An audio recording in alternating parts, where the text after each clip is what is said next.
আপনারা যারা নামাজ পড়েন, নামাজ বয়সী অনেক লোক, যে মা নামাজ পড়ে না, যে বোন নামাজ পড়ে না, যে যুবক ছেলে, কিশোর ছেলে, তুমি মুসলমানের ঘরে জন্ম নিয়ে নামাজ পড়ো না, তোমার আল্লাহ তোমার কাছে জানতে চাচ্ছে। কোরআন শরীফের একটা স্পষ্ট আয়াত আছে, একটা আশ্চর্য কথা শোনো ভাইয়া।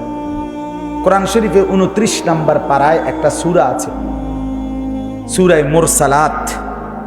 এই সূরাটার নাম কোরআনুল কারীমের, আমি বলতেছি পরে দেখলে কারো মন চাইলে, 77 নম্বর সূরা, কোরআনুল কারীমের 77 নম্বর সূরা। এই সূরাটার নাম হলো মুরসালাত। এই একটি সূরার মধ্যে 50টা আয়াত। ওই সূরাটা, এই 50টা আয়াতের মধ্যে আল্লাহ তাআলা 10 বার, মানে 10টি আয়াত 10 বার একটা কথা বলছে, বারবার একই কথা 10 বার বলছে এক সূরা। কয়বার? কি? ওয়াইলুন ইয়াউমাইদিল লিল মুকাদ্দিবিন, ওয়াইলুন ইয়াউমাইদিল লিল মুকাদ্দিবিন। হে আমার মিথ্যাবাদী নাফরমান বান্দা, শোনো, সেদিন হাসরের ময়দানে তোমাদের জন্য জাহান্নাম। এই কথাইটা 10 বার বলছে এক সূরা।